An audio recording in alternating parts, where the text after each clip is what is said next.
Can I ask you something? Have you ever walked away from a conversation and then replayed it in your head for the next 3 hours? You suddenly remember something you said and think, why did I say that? Or maybe you remember something you didn't say and wish you had, and the conversation ended. The other person probably forgot about it, but your brain, it keeps replaying it like a movie. Now, here is the strange part. It isn't really replaying the conversation, it's replaying you.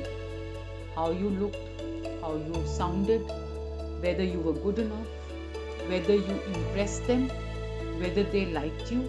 Maybe you could have done something differently. Now, can I tell you something that took me years to understand? Most of us aren't living our lives. We are constantly performing for an audience that isn't paying nearly as much attention to us as we think. We are not that important to them. The sad part is, we get exhausted trying to earn approval that was never going to give us peace in the first place. A few months ago, something happened that made me realize this. I had just finished a meeting, nothing major, it went well. People appreciated the discussion, everyone left. But on my drive home, I caught myself thinking maybe I should have explained that point better. Then another thought came. Maybe they thought I wasn't prepared.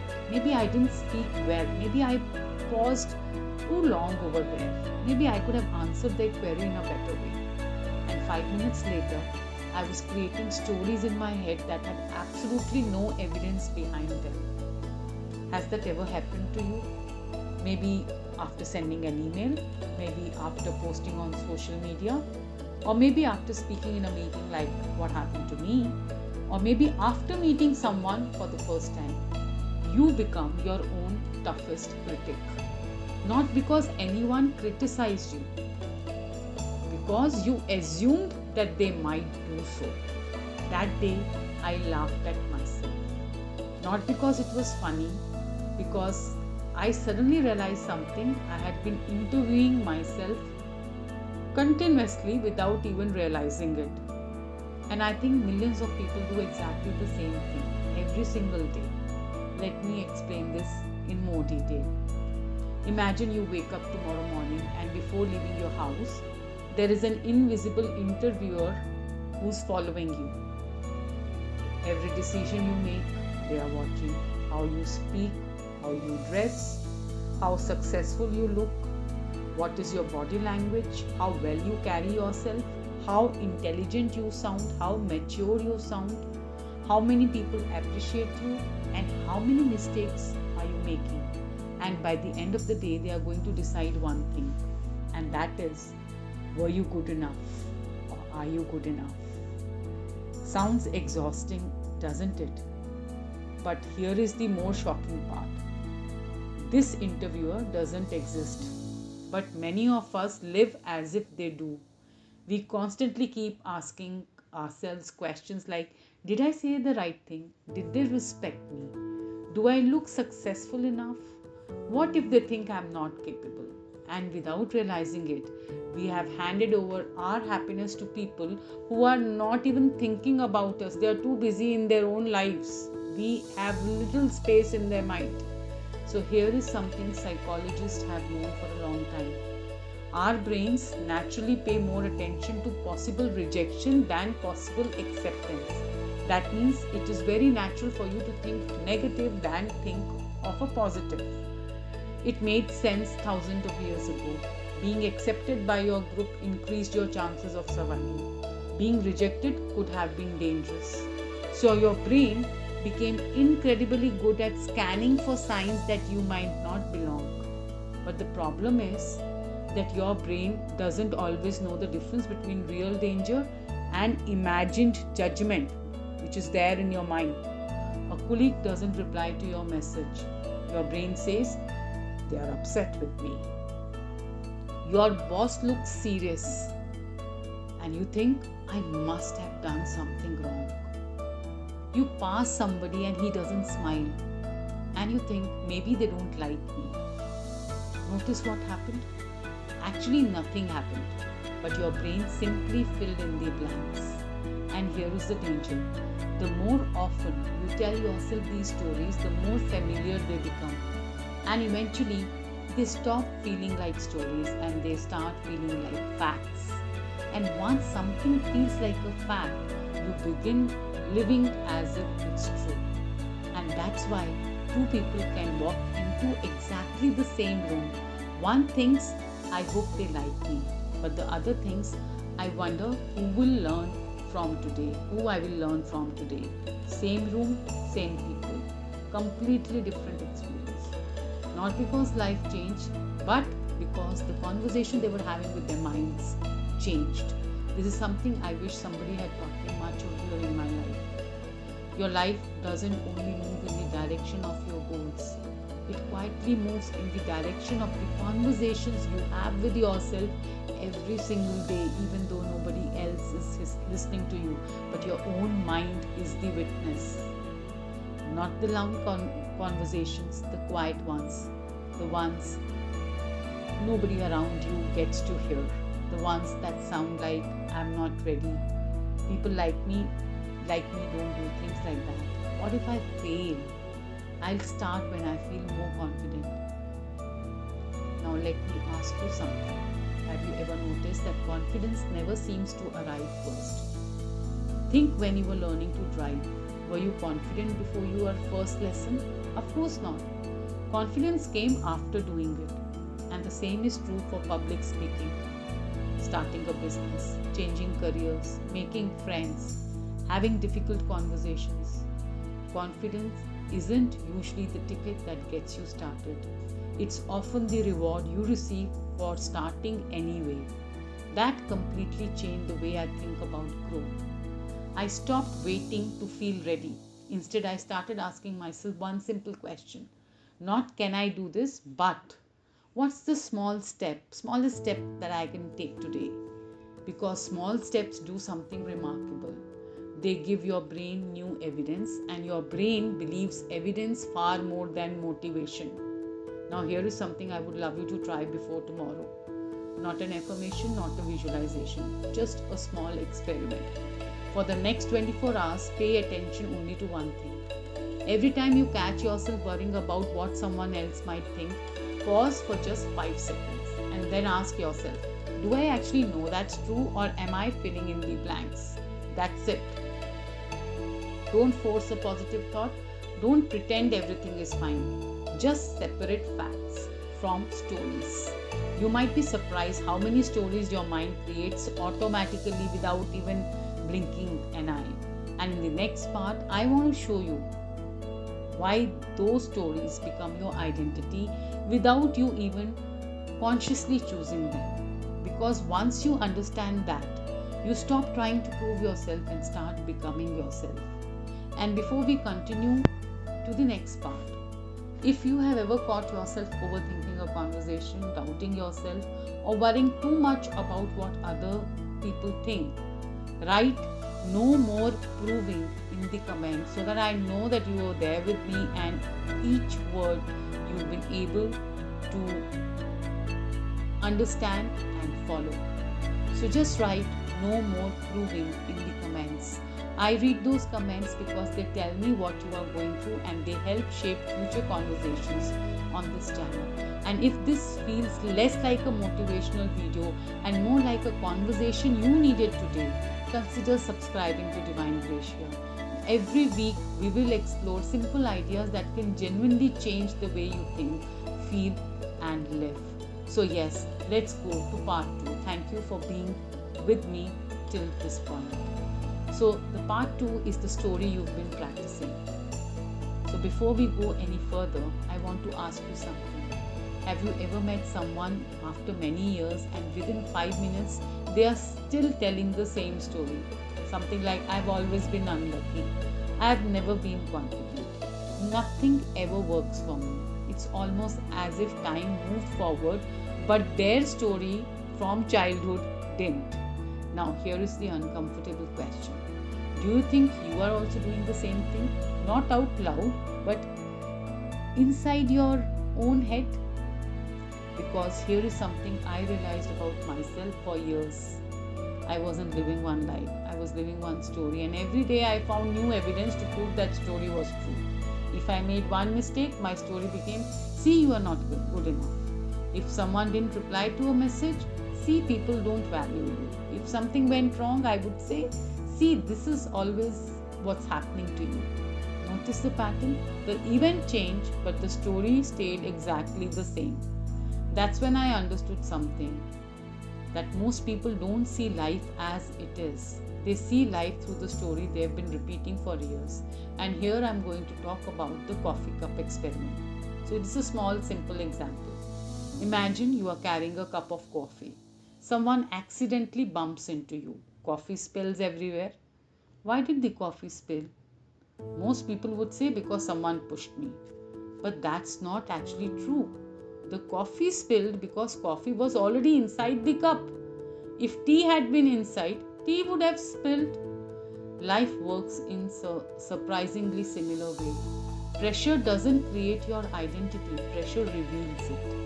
When something unexpected happens, what comes out? Panic, anger, self-doubt, blame, or calm? Maybe curiosity, patience, growth. Isn't about judging yourself, it's about becoming aware. Because awareness is where change begins. So here is what your brain is really doing. Your brain has one main job: to save energy. It doesn't want to make thousands of new decisions every day, it will get tired out. So it creates shortcuts. And those shortcuts become habits. Some habits are physical, like brushing your teeth, driving home, making coffee. But some habits are emotional, like overthinking, comparing yourself, expecting the worst, apologizing even when you haven't done anything wrong. The first time you reacted that way, it was a choice. The 100th time, it became automatic. That's why many people say, this is just who I am. Maybe it isn't. Maybe it's simply what you have practiced the most. Think about that. If you have practiced worrying every day for 10 years, of course your brain becomes good at worrying. If you have practiced doubting yourself, your brain becomes efficient at finding reasons to doubt you.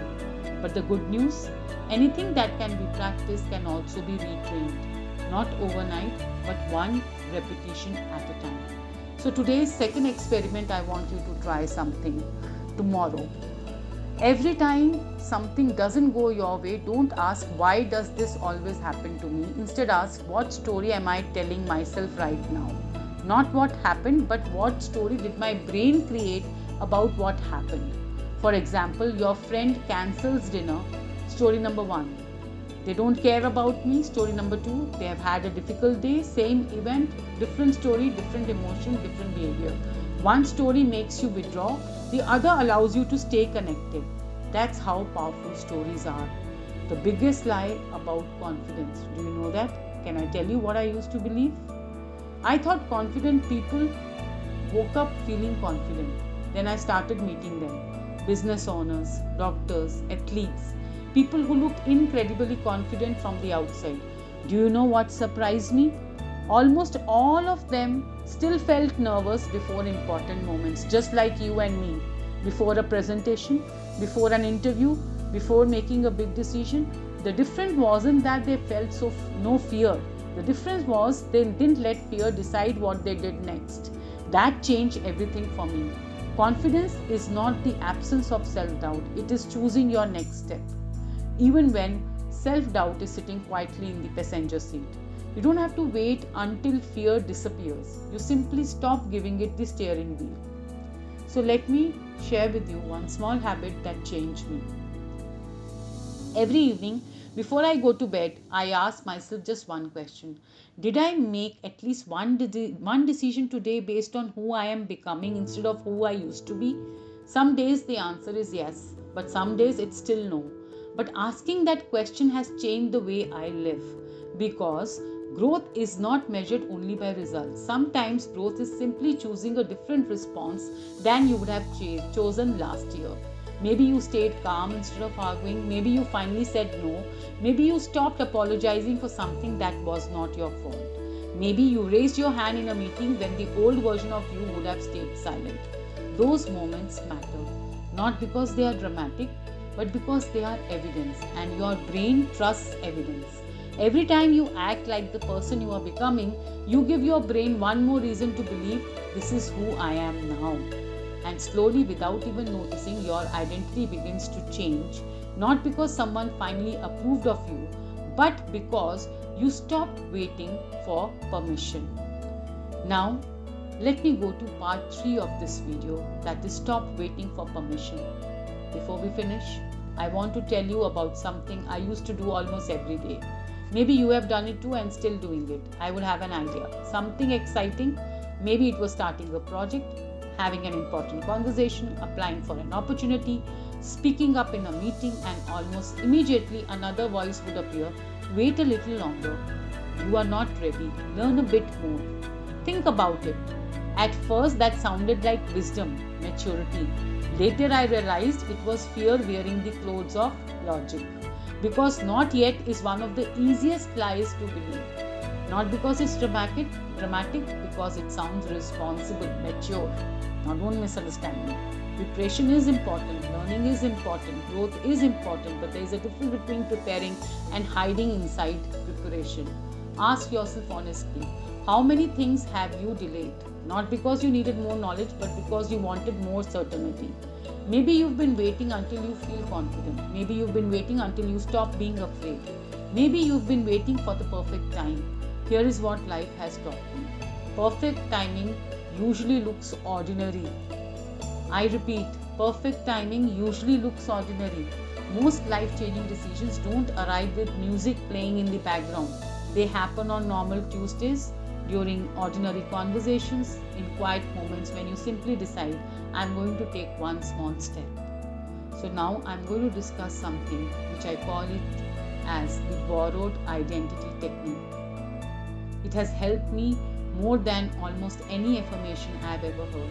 I call it just the borrowed identity. So tomorrow morning, before you start your day, don't ask what do I have to do today. Ask what do I want to be today. Not forever, just for today. Maybe today you want to be someone who stays calm under pressure. Maybe someone who finishes what they start. Maybe someone who speaks kindly to themselves. Maybe someone who stops asking everyone else for permission. Now, here is the important part. You don't have to become that person forever. Just borrow that identity for one day and act from it. Make decisions from it, speak from it, and at the end of the day, ask yourself what changed. And you might be really surprised, because identity doesn't change through one life-changing moment. It changes through repeated experiences. One day becomes 3, 3 becomes 7, 7 becomes a month, and suddenly the person you were pretending to be starts feeling natural. So I leave you with one final practice, which is called as the 5-minute morning reset. It takes, believe me, less than 5 minutes. Before you look at your phone, before emails, before social media, sit somewhere quiet when you get up. Take one slow breath. Then ask yourself these 4 questions. What's one thing I'm grateful for today? Not because gratitude solves everything, but because it reminds your brain that not everything is wrong in your life. What's one challenge I might face today? That's your second question. Don't avoid it, prepare for it. Third question, how would the best version of me handle that challenge today? Not perfectly, calmly, honestly, with self-respect. And finally, the fourth question, what's one action I can take today that tomorrow's version of me will thank me for? Just one, not 10, just one, because consistency beats intensity. Every single time, it's the consistency which wins more than the intensity.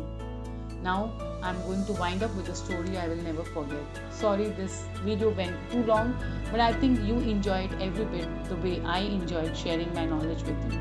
So many years ago, I met someone who completely changed my understanding of confidence. He wasn't famous, he wasn't wealthy, he wasn't the loudest person in the room, but people naturally trusted him. One day I asked, what's your secret? He smiled and said something I'll never forget. He said, I stopped trying to impress people a long time ago. Now I just try to leave every conversation with a little more honesty than I brought into it. That stayed with me, because maybe confidence is not about appearing impressive. Maybe confidence is simply the freedom to be yourself without constantly editing who you are. And before we leave, I want you to remember one thing. You don't become confident by collecting achievements. You become confident by collecting evidence. Evidence that you kept your word, evidence that you showed up, evidence that you spoke even when your voice shook, evidence that you kept going after a difficult day. Your brain believes evidence. So start giving it better evidence. One decision at a time, one conversation at a time, one ordinary day at a time. And one day you will suddenly realize something, that you haven't been trying to prove yourself for a while. Not because the world finally approved of you, but because you finally approved of yourself. And that's freedom no one can take away, believe me, dear friends. That's a freedom too precious to lose. And before you go, if this conversation made you pause and think, write these 4 words in the comments. I choose myself today. I read your comments, and sometimes one sentence from a stranger becomes the encouragement someone else needs. If you know someone who's constantly doubting themselves, share this video with them. It might become the conversation they didn't know they needed. And if you enjoyed this different style of learning, where psychology, everyday life, and timeless wisdom come together, subscribe to Divine Gracia, because next week we are going to talk about something that silently controls almost every decision we make. Why your brain mistakes what's familiar for what's safe, and how that keeps you stuck in the same life year after year. I promise after that conversation, you will never look at your comfort zone the same way again. Until then, I'm Mosam from Divine Gracia. Take care of yourself, be patient with your progress, and remember this: your life doesn't change the day the world starts believing in you. It changes the day you stop needing it to. Take care. Bye bye.